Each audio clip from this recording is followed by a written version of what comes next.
Hello friends, myself Mahima Laharia from Vijayanagara College Hospate. Welcome to my YouTube channel Pacific Chemistry Classes.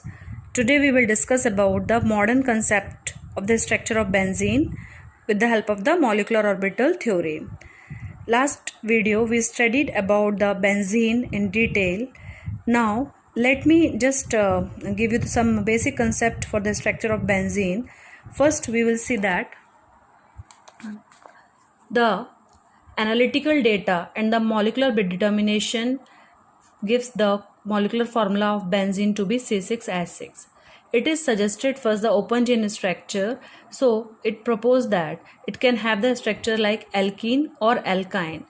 Then the saturated character was noticed but it does not undergo the decolorization by KMnO4. Then some ring structures was proposed by the Kekule in 1865. So in this ring structure there are three single and double bond in the alternate manner. Now there are some evidences in the favor of the Kekule structure. First, by the X-ray crystallography. Second, magnetic rotation or the molecular refraction. Third, by the ozonization. Means all these evidences supports the Kekule's ring structure. It is given by the Kekule in 1865. But there are many objections.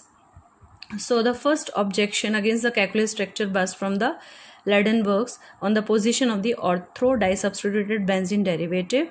He proposed a structure that is known as prism structure in 1869.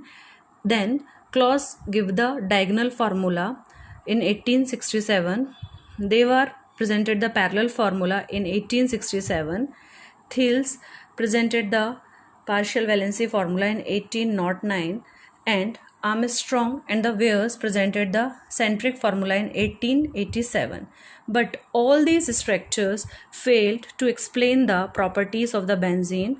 So we can present deposition regarding the structure of the benzene can be explained with the molecular orbital theory and the valence bond theory. So the stability and the structure of the benzene has been explained on the modern theories. First is our molecular orbital theory and the resonance or the valence bond theory.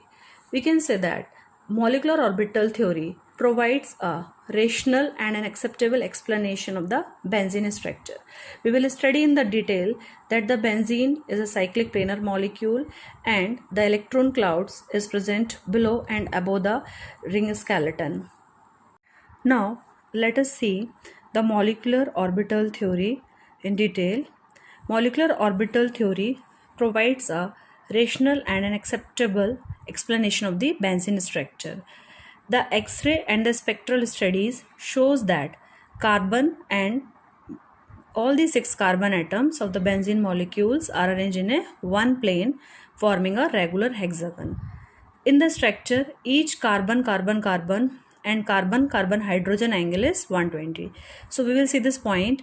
As per the 6 carbon atoms are arranged in a regular hexagon, and the carbon and the carbon and the hydrogen, the bond angle is 120 degree.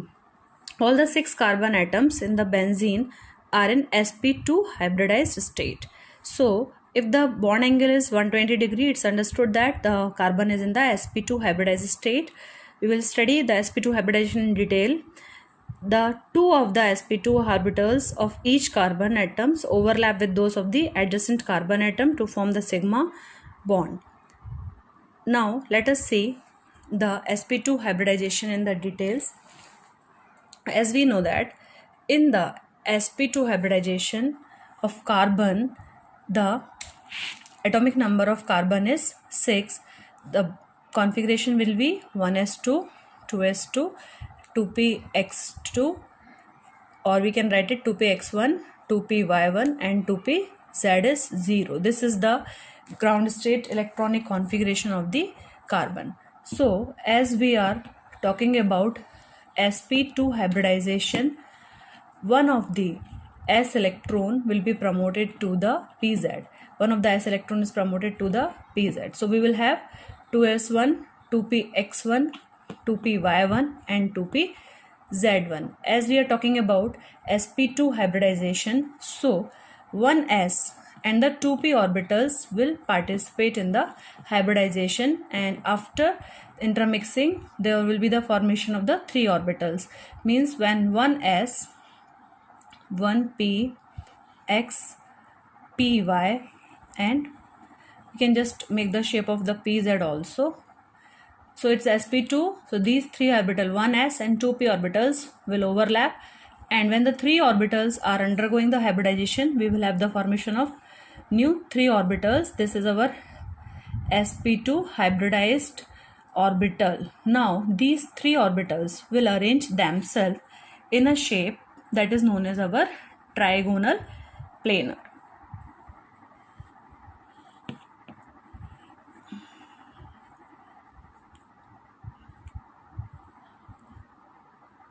So this is the shape of sp2 hybridized carbon atom. Now we know there is one unhybridized pz orbital left here.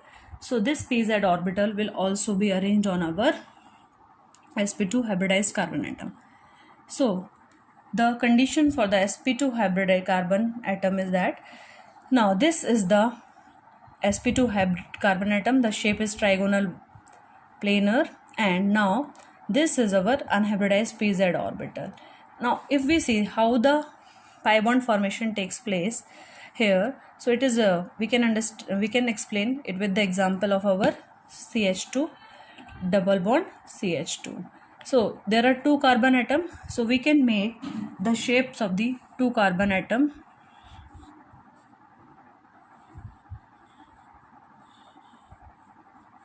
like this. 2 trigonal planar carbon atom with their small lobes. And now the important thing is that both are having a pi bond. This is one pi bond and one sigma bond.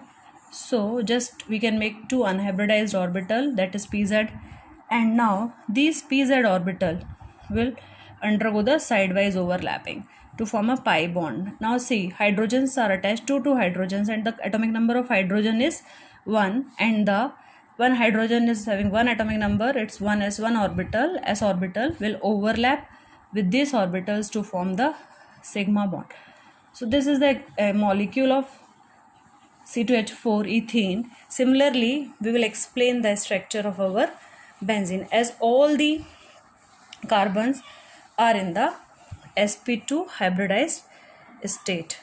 We can say that our carbon is in the sp2 hybridized state, and the bond angle is 120 degree, and there is one pz unhybridized orbital, and it will form the pi bond by the sidewise overlapping with the another carbon atom. Adjacent carbon 2 pz orbital will overlap to form a pi bond. Now let us see, as we talk, the formula of the benzene is C6H6.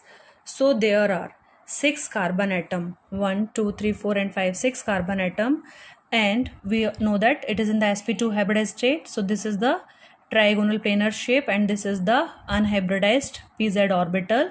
So what happens here, these every carbon, so these 2 carbon, 1 carbon and these 2, suppose these are the orbitals of the 2 carbon atoms, so they will overlap with the adjacent carbon to form the sigma bonds. Means 2 orbitals of each carbon atom will overlap with the adjacent to form a sigma bond, and the third orbital of the trigonal planar will overlap with the hydrogen atom to form a sigma bond, and the left pz orbital of the carbons will overlap sidewise with each other to form a pi bonds. This we can see, this is the formation of the pi bonds between the respected carbon atom. So here we can say that the 2 of the sp2 hybridized orbital, these are sp2 hybridized orbitals of each carbon atoms, overlap with other adjacent carbon atom to form the sigma bond hexagon, and the third sp2 orbital of each carbon atom overlaps with the s orbital of the hydrogen atoms to form the sp2s sigma bond. This is our sp2 orbital, and this is our s orbital of hydrogen to form sp2s sigma bond. Now I can explain in one more way that the unhybridized pz orbital on each of the carbon atom. Now we can say that the unhybridized pz orbital on the each carbon atom overlap with the neighboring pz orbital either in this way or either in that way. Means as there are 6 carbon atoms, so the overlapping can be between the orbitals of the C1 C2, between the C3 C4 and 5 6. Means if the C1 and C2 pz orbital will overlap, C3 and C4 will overlap, C5 and C6 will overlap, means all are equal, so any can overlap with the any orbital. Similarly, another way is that if second and third pz orbital overlap, 5 and 4 orbitals overlap, and 6 and 1 carbon orbitals overlap, means either can overlap with any orbitals. And if we can say that as the this overlapping results either in this structure or this structure, means where if the 1 2 orbitals are overlapping, the bond is pi bond is formed between the 1 and 2 carbon atom, 3 4 and 5 6. Similarly, in this molecule, if the overlapping takes place between the 2 and 3, so that pi bonds are formed in between the 2 and 3, 5 and 4 and 6 and 1. Now we can say that all these pz orbitals are equal, so if they will overlap with any of the pz orbitals, they can form a regular delocalization of the electrons, means any orbitals can overlap. So we can say that pz orbital of any carbon can overlap with the both the adjacent pz orbitals since they are at the equal distance. So as a result of this overlapping, a pi bonds, means our sigma skeleton of the carbon atom, is sandwiched between the pi orbitals above and below the plane of the ring. Now these first and twos are the calculus structures, and since the system is cyclic and planar, the 6 pz orbitals overlap equally and continuously to form pi molecular orbital. Means we can say that all the pz orbitals are equal, so they can overlap with each other and they can form the pi electron clouds, some half above the plane of the ring, half below the plane of the ring. So the pi molecular orbital is polycentric. The 6 electrons are not localized on any particular carbon atom, but they remain delocalized equally on all the 6 carbon atom. Means the electrons are delocalized, means they are not on the single carbon atom, they will be moving in the all around the circle. So due to the delocalization, the shape of the electron clouds acquires the donut shaped electron cloud. This is the, I have represented the donut shape, as we know what is the shape of the donut, just like a ring. So the electron clouds are represented by the donut shaped. So donut shaped electron cloud, one above and one other below the plane of the ring. The sigma skeleton of the benzene ring is sandwiched between the donut shaped electron cloud. We can consider that the sigma electrons of the benzene ring are sandwiched between the electron clouds, pi electron clouds.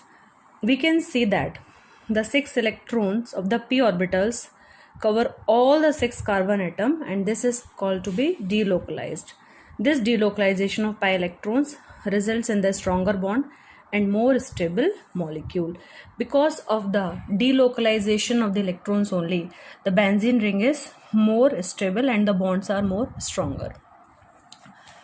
The electron density map obtained by the X-ray analysis is the evidences in the favor of the pi molecular orbital theory. Means there are certain evidences which supports the pi molecular orbital theory, and we can represent the benzene ring in a regular hexagon, one containing the dotted circular line and another with the solid line circle. So some evidences which are in the favor of the molecular orbital structures. As we know that the benzene ring is a flat ring structure, planar ring structure. The bond length is found to be 1.39 Armstrong in the carbon-carbon, and the bond length of the carbon and hydrogen bond is 1.09 Armstrong. It is having unusual stability, as already we discussed, because of the delocalization of the electrons. It is extra stable, and we know that there are a lot of electrons inside the benzene ring, so it makes it to be good for the electrophilic substitution reactions. It's a very rich in the electron system, so it gives the electrophilic substitution reactions. We can summarize in the following way. Benzene has a cyclic, planar and a hexagonal structure. All the 6 carbon atoms in the benzenes are equally reactive and all the hydrogens are equivalent. So only one monosubstituted product is formed. All the 6 carbon atoms in the benzenes are equally reactive. All the hydrogens are equivalent. So only one substituted product is formed. All the carbon atom in the benzenes are sp2 hybridized. All the carbon-carbon bond length are same, that is 1.39 Armstrong to 1.40 Armstrong, and all the bond angles are 120 degree.